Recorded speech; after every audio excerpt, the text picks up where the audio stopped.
What matters the most? Bharat matters. जय Hind everyone, मेरा नाम है आदर्श गुप्ता और स्वागत है आपका भारत मैटर्स में। दोस्तों, स्टॉक मार्केट और ट्रेडिंग जैसे टर्म्स आज बच्चे बच्चे की जुबान पर हैं। एक दौर हुआ करता था जब स्टॉक मार्केट में ट्रेड करने के लिए लोगों को बहुत से पापड़ बेलने पड़ते थे। सुबह मार्केट ओपन होने का वेट करो, फिर जिस स्टॉक को आप खरीदना या बेचना चाहते हो उसे एनालाइज या मॉनिटर करो, सही टाइम देखकर अपने ब्रोकर या सो कॉल्ड मिडिलमैन से कनेक्ट करो और उसे अपना नेक्स्ट मूव के बारे में बताओ, सो एंड सो ऑन। लेकिन आज केवल एक स्मार्टफोन और बैंक अकाउंट के साथ आप जहां चाहें, जैसे चाहें, चलते फिरते, सोते जागते कभी भी स्टॉक मार्केट में ट्रेडिंग कर सकते हैं। पिछले दशक के इंटरनेट बूम और टेक रिवॉल्यूशन ने इस काम को इतना आसान और वाइड स्प्रेड बना दिया है कि आज कोई भी घर बैठे स्टॉक ट्रेडिंग को फुल टाइम या पार्ट टाइम परस्यू कर सकता है।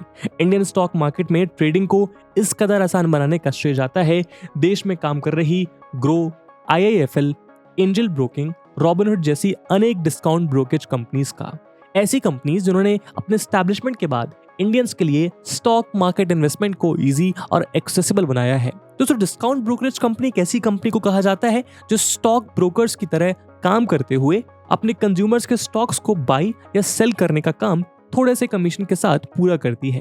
तो दोस्तों, लगभग एक दशक पहले इस तरह की डिस्काउंट ब्रोकरेज कंपनीज का कॉन्सेप्ट सिर्फ वेस्टर्न वर्ल्ड में पॉपुलर था, लेकिन साल 2010 में RKSV और ट्रेड जिनी जैसे प्लेयर्स एक ऐसी वेव को इंडिया में लेकर आए जिसने इंडियन स्टॉक मार्केट के रंग रूप को पूरी तरह बदल कर रख दिया। वैसे तो इस दौरान छोटी बड़ी बहुत सी फर्म्स ने इंडियंस और स्टॉक मार्केट के बीच एक कनेक्टिंग ब्रिज बनाने का काम किया, लेकिन एक ऐसी कंपनी भी थी जिसके रोल, अप्रोच और मार्केट अंडरस्टैंडिंग ने इस पूरी इंडस्ट्री को रिवॉल्यूशनराइज करके रख दिया। शायद आपने उसका नाम गेस भी कर लिया होगा। हम बात कर रहे हैं हमारे आज के कहानी के सुपर हीरो ज़ीरोधा की। ज़ीरोधा नाम बना है जीरो प्लस रोधा से। यहाँ रोधा एक संस्कृत शब्द है जिसका मतलब हर्डल्स यानी अड़चने होता है। इसका मतलब जीरो रोधा का मतलब है ना के बराबर अड़चने। ज़ीरोधा एक डिस्काउंट ब्रोकेज कंपनी है जो अपने कस्टमर को एक हैसल फ्री लो ब्रोकरेज ट्रेडिंग प्लेटफॉर्म प्रोवाइड करती है। एक ऐसी कंपनी है जिसने पिछले 13 सालों में इंडियन इन्वेस्टमेंट मार्केट अपॉर्चुनिटीज को सबसे बेहतर तरीके से बुझाने का काम किया, फिर चाहे बात कमोडिटीज ट्रेडिंग की हो या करेंसी ट्रेडिंग की। आज ज़ीरोधा स्टॉक से लेकर म्यूचुअल फंड्स और बॉन्ड्स जैसे अनेक इन्वेस्टमेंट ऑप्शंस अपने यूजर्स को प्रोवाइड करती है। यही कारण है कि मई 2022 की एक रिपोर्ट के मुताबिक एक्टिव यूजर्स की लिस्ट में ज़ीरोधा मार्केट के दूसरे कॉम्पिटिटर्स जैसे अपस्टॉक, ग्रो और एंजल वन से आगे है। इस रिपोर्ट के मुताबिक ज़ीरोधा का एक्टिव यूजर बेस 6.2 मिलियन का है, जो टोटल मार्केट शेयर का 17.42% कॉन्स्टिट्यूट करता है। साथ ही आज इंडिया का हर 5 में से एक इंसान स्टॉक मार्केट में ज़ीरोधा के थ्रू इन्वेस्ट करता है। यही कारण है कि आज ज़ीरोधा की गिनती उन 2 बूटस्ट्रैप स्टार्टअप्स में की जा रही है जो करंट पीरियड में इंडिया की most profitable new age companies हैं। यहाँ गौर करने वाली बात यह भी है कि एक ऐसे दौर में जहां हर दूसरा स्टार्टअप और टेक कंपनी लोन्स और लॉसेस के पहाड़ के तले दबे हुए हैं, जहां आज देश की बहुत सी कंपनी मार्केट में खुद को जिंदा रखने के लिए इन्वेस्टर्स की भारी भरकम फंडिंग, मार्केटिंग और एडवर्टीजमेंट्स पर खर्च कर कैश बर्न जैसी प्रॉब्लम्स को फेस कर रही हैं, वहीं ज़ीरोधा बिना किसी इन्वेस्टर की फंडिंग और फॉर्मल मार्केटिंग के 82% ईयर ऑन ईयर ग्रोथ के साथ अपने रेवेन्यू को 4,964 करोड़ के मार्क तक पहुंचा चुकी है। आपको जानकर हैरानी होगी कि फिस्कल ईयर 2022 में ज़ीरोधा ने 2,094 करोड़ का प्रॉफिट बुक किया। कस्टमर्स को एक्वायर करने के लिए उन्होंने जीरो एक्विजिशन कॉस्ट स्पेंड की, लेकिन उसके बावजूद आज इस प्लेटफॉर्म पर उनके 6.2 मिलियन एक्टिव यूजर्स हैं। यही कारण है कि आज ज़ीरोधा मार्केट में अपने सबसे बड़े कंपटीशन माने जाने वाले अपस्टॉक से इतना आगे है। एक रिपोर्ट के मुताबिक फाइनेंशियल ईयर 2021 में अपस्टॉक ने 400 करोड़ के कैपिटल को रेस किया, लेकिन फिर भी कंपनी अपने कैलेंडर ईयर को 71.67 करोड़ के लॉस के साथ क्लोज करती है। बावजूद इसके कि कंपनी ने 145 करोड़ रुपीस IPL एड्स में अपनी मार्केटिंग के लिए खर्च किए। दूसरी तरफ ज़ीरोधा ने बिना किसी फंडिंग के और बिना एक सिंगल पेनी मार्केटिंग पर खर्च किए अपने कैलेंडर ईयर को वोपिंग 1122 करोड़ रुपीस के प्रॉफिट के साथ क्लोज किया। एक्सपर्ट्स का मानना है कि ज़ीरोधा की सक्सेस का क्रेडिट ज़ीरोधा के फाउंडर्स नितिन और निखिल कामत को जाता है, जिन्होंने मनी मार्केट में अपनी किस्मत आजमाने के लिए स्कूल से ड्रॉप आउट ले लिया था। ऐसे में सवाल ये उठता है कि आखिर ज़ीरोधा ने इतने कॉम्पिटिटिव स्फीयर में खुद को इतने कम समय में कैसे एस्टैब्लिश किया, कैसे बिना किसी फॉर्मल बिजनेस बैकग्राउंड के 2 भाइयों ने इंडिया के यंगेस्ट बिलियनियर्स बनने का सफर तय किया। जीरो फंडिंग, जीरो मार्केटिंग और जीरो कस्टमर एक्विजिशन कॉस्ट से कैसे ज़ीरोधा अपने कस्टमर के साथ इतना स्ट्रॉन्ग बॉन्ड बनाने में कामयाब हुआ और कैसे ज़ीरोधा ने डे वन से खुद को प्रॉफिटेबल बनाए रखा। आज के इस वीडियो में हम डिकोड करेंगे ज़ीरोधा को। शुरू करते हैं आज का वीडियो। ज़ीरोधा जैसे सक्सेसफुल स्टार्टअप को शुरू करने का श्रेय नितिन कामत और निखिल कामत नाम के दो पैशनेट यंगस्टर्स को जाता है। नितिन कामत का जन्म अक्टूबर 5, 1979 को कर्नाटका में एक मिडिल क्लास फैमिली में हुआ था। उनके फादर कैनरा बैंक में एक गवर्नमेंट एम्प्लॉय और मदर एक म्यूजिक टीचर थे।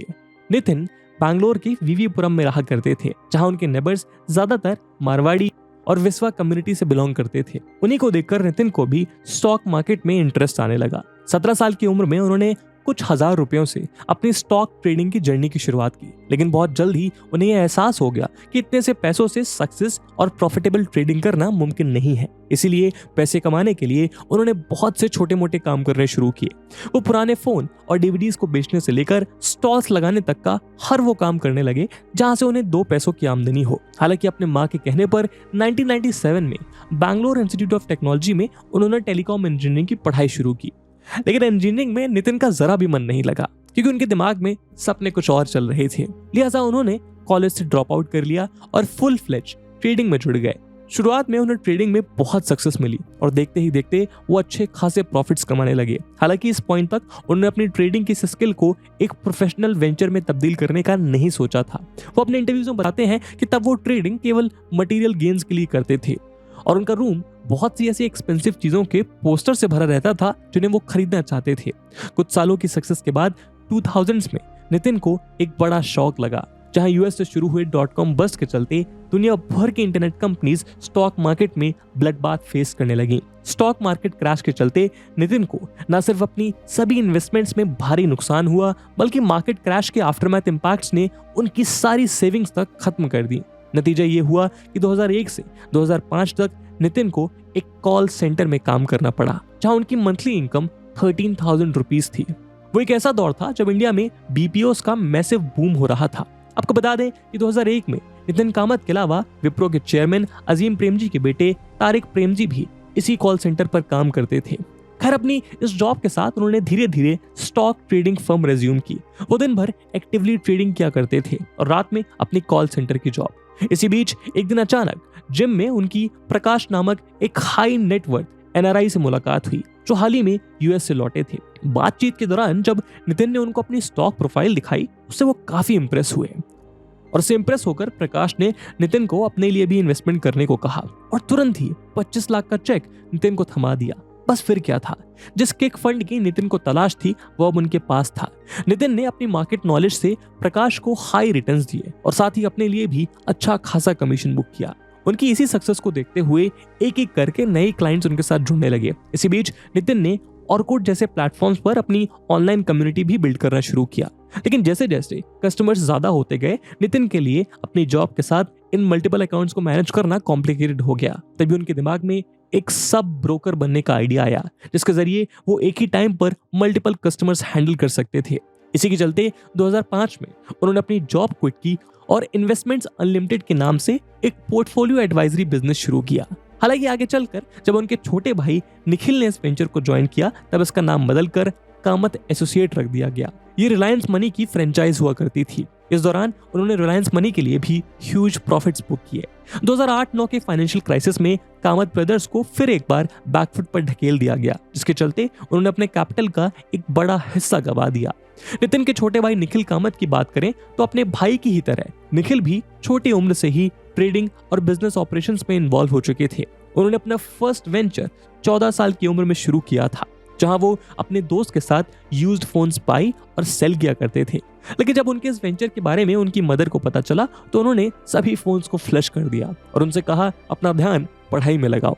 बट इवेंचुअली निखिल का मन पढ़ाई में नहीं लगा और उन्होंने 10th क्लास में ही स्कूल से ड्रॉप आउट कर लिया। वो बताते हैं कि वो एक ब्राह्मण फैमिली से आते हैं जहां उनके सभी कजिन्स एकेडमिकली बहुत ब्राइट थे, लेकिन उसके बावजूद दोनों भाइयों ने अपनी पढ़ाई बीच में छोड़कर अपने लिए एक अलग रास्ता चुना। खैर स्कूल से ड्रॉप आउट करते ही निखिल ने भी अपने बड़े भाई की तरह एक कॉल सेंटर में काम किया, जहां उनको मंथली 8,000 रुपए की सैलरी मिलती थी, जहां वो स्टोन ब्रिज नामक कंपनी के लिए एक्सीडेंटल हेल्थ इंश्योरेंस बेचा करते थे। निखिल ने भी अपने बड़े भाई की तरह 17 साल की उम्र से ही स्टॉक ट्रेडिंग शुरू की और उन्हें भी शुरुआत से ही बड़ी सक्सेस हाथ लगी। उनकी सक्सेस को देखते हुए कॉल सेंटर पर उनके मैनेजर और बाकी एम्प्लॉइज भी उनको अपना पैसा मैनेज करने के लिए देने लगे। 20 साल की उम्र तक आते आते वो अपने साथ साथ अपने बहुत से कलीग्स और मैनेजर्स के लिए भी प्रॉफिट जनरेट कर रहे थे।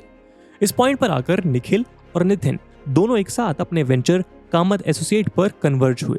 2010 के अराउंड उन्होंने अपनी ब्रोकिंग फर्म को नेक्स्ट लेवल पर ले जाने का आइडिया ब्रेनस्टॉर्म किया। लेकिन यहाँ आपको बता दें कि इनकी कहानी में सब इतना आसान नहीं था, क्योंकि पर्सनल लेवल पर ये दोनों इंडिविजुअल्स भले ही बेहद स्किल्ड और हार्ड वर्किंग हो, लेकिन मार्केट्स हमेशा इनके फेवर में नहीं थी। इनफैक्ट कहा जाता है कि 2010 तो ब्रोकिंग इंडस्ट्री के लिए सबसे वर्स्ट ईयर था। 2008 के फाइनेंशियल क्रैकडाउन के बाद स्टॉक मार्केट्स बहुत बड़े लेवल पर सफर कर रही थी, लेकिन उन्होंने फिर भी खुद पर भरोसा रखते हुए अपने आइडिया को एग्जीक्यूट करने की तरफ अप्रोच किया, और यहीं से ज़ीरोधा की असल कहानी की शुरुआत हुई।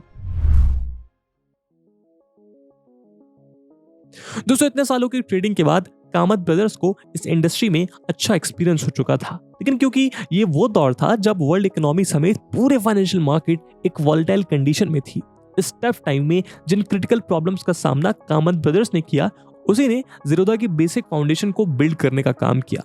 कामत ब्रदर्स के सामने पहली बड़ी समस्या ये थी कि उस समय भारत में एक्टिव ट्रेडर्स के लिए ब्रोकरेज फी बहुत ज्यादा हाई हुआ करती थी, जहां ट्रेडर्स को अपनी ट्रेडिंग का एक फिक्स परसेंटेज ब्रोकरेज फी के रूप में देना पड़ता था। बड़े ट्रांजैक्शन में ये अमाउंट भी ज्यादा बड़ा हो जाता था, जिससे ट्रेडर्स के प्रॉफिट का एक बड़ा हिस्सा यूं ही बच जाता था। इस इशू को सॉल्व करने के लिए ज़ीरोधा ने इस मार्केट में फ्लैट फी पर ट्रेड मॉडल लॉन्च किया। इस मॉडल के तहत ज़ीरोधा ने हर ट्रेड पर एक फिक्स्ड फ्लैट फी चार्ज करना शुरू किया। तो अब चाहे ट्रेड 10,000 का हो या फिर 1 करोड़ का, ट्रेडर को ब्रोकरेज फी के तौर पर कुल 20 रुपए देने होते थे, जबकि इक्विटी इन्वेस्टमेंट पर चार्जेस अभी भी 0 था। इक्विटी इन्वेस्टर्स वो इन्वेस्टर्स होते हैं जो किसी स्टॉक में इन्वेस्ट कर देते हैं और जब उसका प्राइस ऊपर जाता है तो उसको सेल करते हैं। ज़ीरोधा के इस यूनिक मॉडल ने इंडियन स्टॉक मार्केट में एक रिवॉल्यूशन का काम किया। फ्लैट फी पर ट्रेड ज़ीरोधा का यूनिक ब्रांड प्रोपोजिशन था, यानी उसकी ऐसी यूनिक आइडेंटिटी थी जिसने वर्ड ऑफ माउथ से इस ब्रांड की ऑर्गेनिक मार्केटिंग में खूब मदद की। वैसे तो इंटरनेशनल लेवल पर यह मॉडल बहुत पहले ही शुरू हो चुका था, लेकिन इंडिया में इसकी पहल ज़ीरोधा के द्वारा की गई। इसके बाद इंडियन स्टॉक मार्केट में दूसरी सबसे बड़ी प्रॉब्लम ऑफलाइन मैकेनिज्म की थी। ऑफलाइन ऑपरेशंस में एक अकाउंट ओपन करना बेहद टाइम कंज्यूमिंग प्रोसेस था, लेकिन ज़ीरोधा की इस समस्या को UIDAI द्वारा इंट्रोड्यूस किए गए आधार ने काफी हद तक रिजॉल्व कर दिया। दरअसल आधार कार्ड के इंट्रोडक्शन से पहले तक ज़ीरोधा जैसी फर्म्स को एक सिंगल अकाउंट ओपन करने के लिए 30 से 40 पन्नों का फिजिकल फॉर्म बनाना होता था, जहां हर एक पेज पर सिग्नेचर करने से लेकर बहुत से डॉक्यूमेंट्स का फिजिकल वेरिफिकेशन तक करना पड़ता था। लेकिन आधार के आने के बाद जैसे ही ऑनलाइन ऑनबोर्डिंग शुरू हुई, ज़ीरोधा का काम बेहद आसान और स्पीड अप हो गया। उधर 2012 में ज़ीरोधा का फर्स्ट कॉम्पिटिटर कहे जाने वाली कंपनी अपस्टॉक्स भी सिमिलर वैल्यू प्रोपोजिशन के साथ मार्केट में उतर चुकी थी। अपने इस कंपटीशन को बीट करने के लिए नितिन ने टेक्नोलॉजी के फ्रंट पर खेलने का फैसला किया, और इसीलिए 2013 में नितिन कैलाश नथ से मिले, जहां से ज़ीरोधा की टेक जर्नी की शुरुआत हुई। नितिन बताते हैं कि कैलाश से मिलकर ज़ीरोधा की तकदीर पूरी तरह बदल गई। कैलाश के सुपरविजन में 2015 में ज़ीरोधा ने ट्रेडिंग के लिए अपना flagship web and mobile app kite launch किया। उस दौर में ज़ीरोधा पहली ऐसी कंपनी थी जिसने इस मार्केट को पहली बार पूरी तरह डिजिटाइज किया था, यानी अब कोई भी अपने लैपटॉप या फोन में स्टॉक ट्रेडिंग कर सकता था। साथ ही उन्होंने अपने एप्लीकेशन को हद से ज्यादा यूजर फ्रेंडली और इजीली ऑपरेबल बनाया, ताकि मिनिमम से मिनिमम टेक्नोलॉजी की नॉलेज रखने वाला इंसान भी इसे आराम से सिंगल हैंडेडली ऑपरेट कर सके, जिसके चलते कस्टमर्स के बीच ज़ीरोधा की पॉपुलैरिटी और एक्सेसिबिलिटी बहुत तेजी से बढ़ी। ज़ीरोधा पूरी तरह से एक फ्री और ओपन सोर्स सॉफ्टवेयर यानी FOSS पर बेस्ड है, और इसी कारण से ज़ीरोधा हाई मार्जिन्स एंजॉय करता है। अपने पूरे सिस्टम को ऑनलाइन ले जाने का एक और बेनिफिट ज़ीरोधा को हुआ। अब ज़ीरोधा अपने कस्टमर्स के साथ उन सूटेबल एम्प्लॉय को अपने साथ जोड़ सकता था जो कंपनी की जॉब रिक्वायरमेंट्स को फुलफिल करते थे।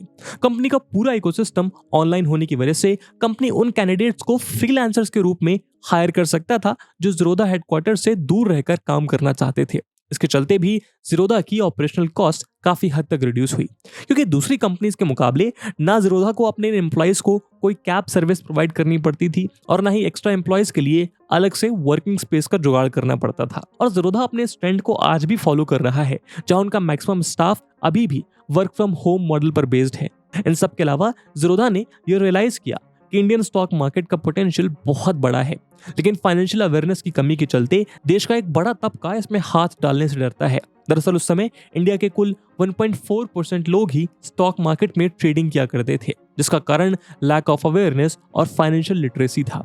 इसी लूपहोल को पूरा करने के लिए ज़ीरोधा ने अपना एजुकेशन इनिशिएटिव वार्सिटी को लॉन्च किया। वार्सिटी पर जाकर कोई भी इंडिविजुअल स्टॉक मार्केट के बारे में सब कुछ सीख सकता था, और वो भी बिना 1 रुपया खर्च किए। यह गौर करने वाली बात यह भी है कि ज़ीरोधा ने ना सिर्फ लोगों को एजुकेट करने के लिए कोई भी पैसा चार्ज नहीं किया, बल्कि साथ ही वो अपने इस एजुकेशनल प्लेटफॉर्म पर ज़ीरोधा का कोई भी एडवर्टीजमेंट रन नहीं करते हैं, क्योंकि ज़ीरोधा का मानना था कि लोगों को एजुकेट करने के बहाने अपनी ऐप या प्रोडक्ट को सेल करना कंपनी की ऑर्गेनिक ग्रोथ को हिंडर कर देता है, जिसके चलते कस्टमर्स के मन में कंपनी को लेकर कभी डिस्ट्रस्ट भी जनरेट हो जाता है।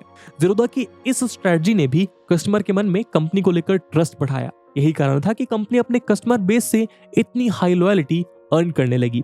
इसी बीच 2011 में इकोनॉमिक टाइम्स के एक आर्टिकल में उनकी सक्सेस को एप्रिसिएशन पोस्ट भी मिला।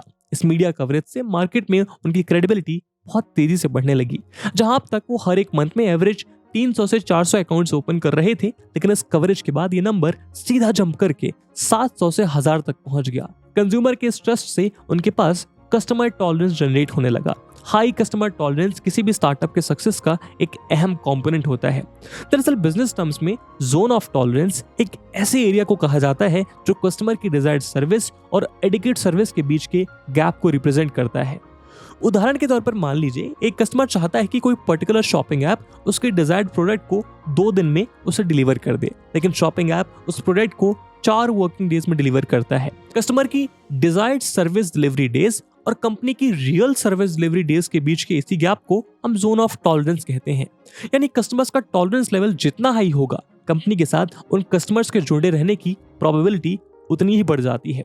ज़ीरोधा ने बेसिकली कस्टमर की ऐसे ही अनेक प्रॉब्लम्स को समझा जो एग्जिस्टिंग सिस्टम में बड़े हिंड्रेंस की तरह थी।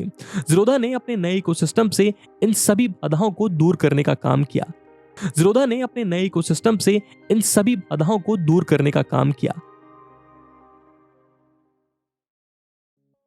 दोस्तों ज़ीरोधा का बिजनेस मॉडल रिलेटिवली बेहद सिंपल, स्ट्रेट फॉरवर्ड और ट्रांसपेरेंट है। वो अपने कस्टमर से कोई हिडन चार्जेस डिमांड नहीं करते हैं, और उनका यही प्राइसिंग मॉडल उनका सबसे बड़ा अट्रैक्शन बन जाता है। उसके रेवेन्यू का सबसे पहला सोर्स है फी पर ट्रेड। वो हर ट्रेड पर अपने कस्टमर से 20 रुपए चार्ज करता है, और इस लो ब्रोकरेज फी के कारण जैसे जैसे उनकी ट्रेड वॉल्यूम बढ़ती है उनका रेवेन्यू भी बढ़ जाता है। यहाँ ज़ीरोधा लो मार्जिन और हाई वॉल्यूम मॉडल के प्रिंसिपल को यूज करता है। ये मॉडल इंडिविजुअल लेवल पर भले ही बहुत थिन मार्जिन अर्न करता है, लेकिन यही चीजें जब मल्टीप्लाई होते होते बड़े लेवल पर एक्सपैंड करती हैं तो इनके प्रॉफिट के वॉल्यूम को बहुत बड़े लेवल पर ले जाती हैं। सेकेंडली, वो अपने कस्टमर से एक 300 रुपीज की annual account maintenance fee charge करता है, और साथ ही इन कस्टमर को एक वन टाइम अकाउंट ओपनिंग फी भी देनी होती है। पहले ये चार्ज 500 हुआ करता था, लेकिन जब से आधार ऑनबोर्डिंग शुरू हुई है अकाउंट ओपनिंग की कॉस्ट बहुत कम हो गई है, और इसीलिए इन्होंने भी अपनी अकाउंट ओपनिंग फी को ₹200 तक घटा दिया।